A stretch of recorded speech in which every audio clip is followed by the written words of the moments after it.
Hello, welcome to 10-11K. I'm your host, Mike Lopez.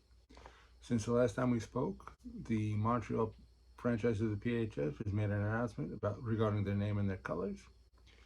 The Women's World Championship has happened. So, with that said, let's get started. On August 30th, PHF Commissioner Reagan Carey, Team President Kevin Raphael, and Daniil Savio, I hope I said that right, held a press conference to officially announce the new PHF team will be known as La Force de Montreal, or the Montreal Force. Along with the name, uh, the team logo and the jersey set were revealed, which we can see in this clip right here.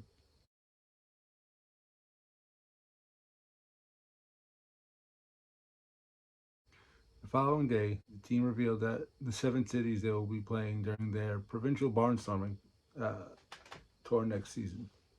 The cities are Gatineau, Montreal, Quebec, Rimouski, Rivière-des-Loups, Saint-Jérôme, and Sept-Îles. Game and rink details yet to be announced, when will probably announced when the 2022-23 PHF schedule is released. Uh, I'm going to put a link to the press conference down below, so if any of you want to check that out, I'm going to give you fair warning. Most of it is in Quebecois, French, with some English thrown in. The Women's World Championship concludes September 4th. So prelims started, and how the prelims work, it's teams are broken down into two groups. There's Group A, which is the top 5 ranked teams in the world, and Group B, which is teams 6 through 10. For an idea of how the groups looked, there's a little chart.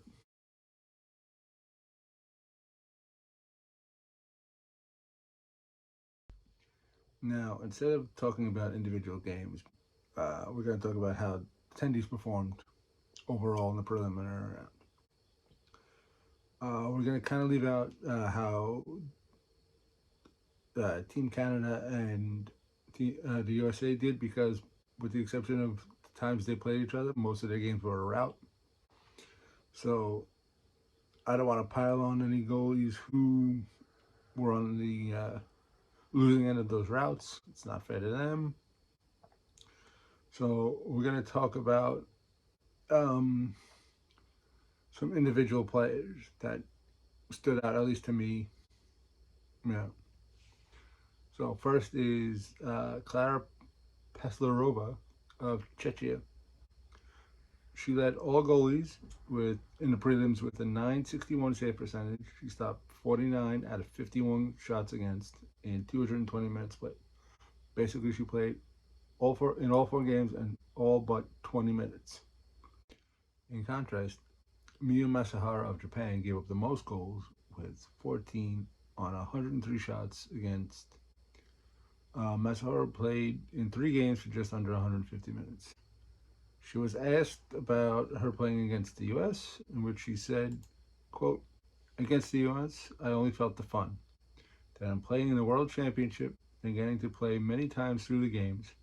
I got the feeling that that's possible, to feel like I can give more contributions to the team.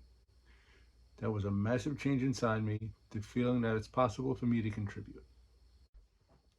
Other attendees of note is Aniko Nemeth of Hungary.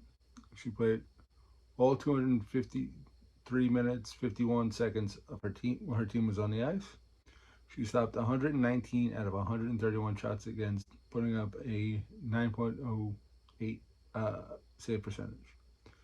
Then you have Denmark's Lisa Jensen, who stopped 89 and 94 shots for 947 goals against average.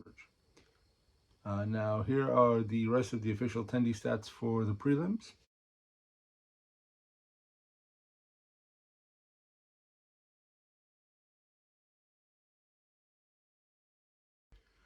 Okay, so we're going to move on to the quarterfinals. The quarterfinals, it was USA versus Hungary, which pitted American Nicole Hensley versus Hungary's and Nico Nemeth. Both tennies would get pulled for different reasons, though. Henzu, after 2 periods, after stopping all 8 shots she faced, she was replaced with Ariel Franklin, who gave up 1 goal on 2 shots. Nemeth, however, was replaced after giving up 11 goals on 60 shots halfway through the third period. Needless to say, USA won that contest in advance. Andrea Brantley faced Miyu Masahara when Switzerland took on Japan. Both tennies played to a 1-1 tie after 70 minutes, with Brantley stopping 32 shots and Masahara stopping 23. In the shootout, Brantley stopped all 4 shots she faced, sealing the victory for the Swiss. In what was a pretty even matchup, Czechia's Peslarova faced off against Annie Kessler of Finland. Peslarova stopped 36 shots and Kessler stopped 31, but gave up the game-winning goal 40 seconds into overtime. In the last quarterfinal match, Emma Soderberg of Sweden faced off against Anne Renee Devienne of Canada. Wound up being an easy night for Devienne. She wound up facing 9 shots, stopping all of them. Unfortunately for Soderberg, she faced the Canadians, who peppered her with 57 shots. She allowed 3 goals in a loss.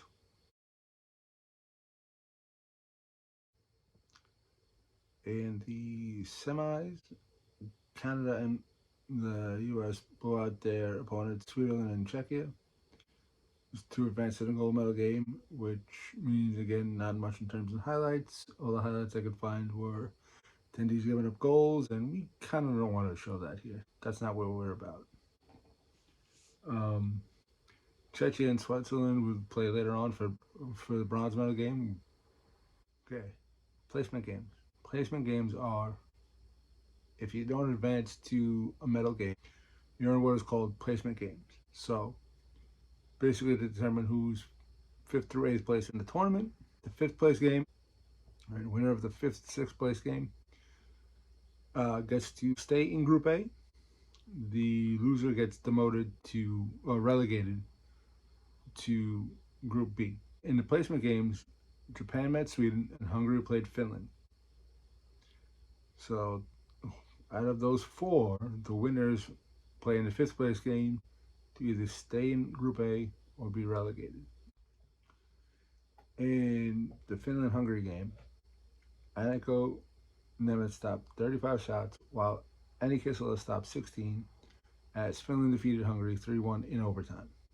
3-2 in overtime, sorry. In another close game, Emma Soderberg stopped 23 shots, while Miyu Misahara stopped 32 shots, as Japan edged Sweden to advance in the relegation game 5-4. So, after the semis and the placement games, we have U.S. versus Canada in the gold medal, Czechia, Switzerland in the bronze medal.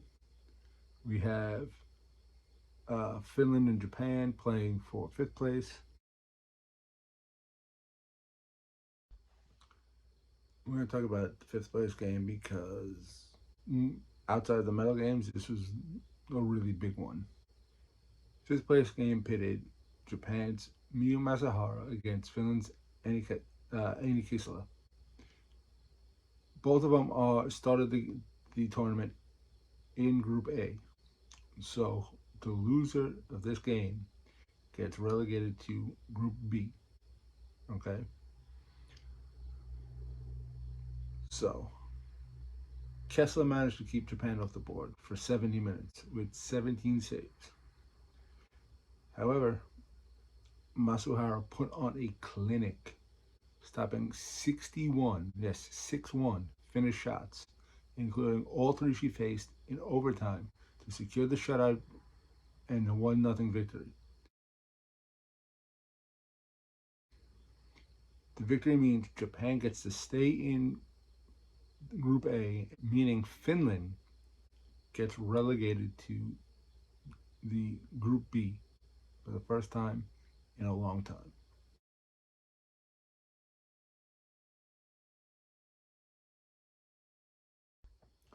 Bronze medal game saw Czechia and Klara Pesilova face off against Switzerland and Andrea Brandley.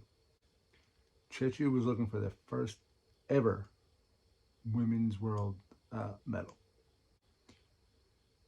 Both Brandley and Pesilova gave up early goals, but Pesilova would settle down and not give up another goal until the middle of the third. Brandley wound up giving up 3 goals before being pulled with less than 2 minutes left for the extra skater. She finished the night with 23 saves on 27 attempts. Pesilova stopped 18 of 20 in round two, winning the bronze and giving Czechia their first women's world medal.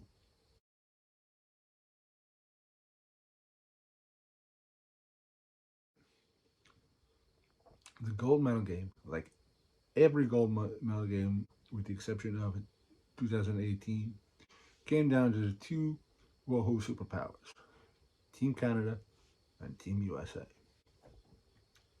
The intended matchup was Anne-Renee Debian for Canada versus Nicole Hensley for the United States.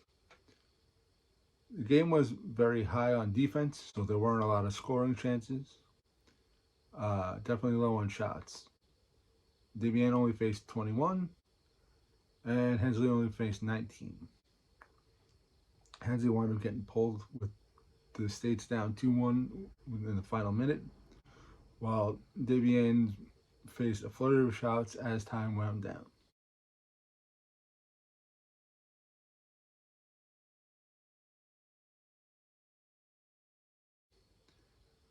When the horn sounded, Debian came out on top as Canada won gold with a 2-1 victory. And now we'd like to show you something new here on 1011 Care. We finally figured out how to put highlight reels together, so we have a highlight of the women's worlds. Enjoy.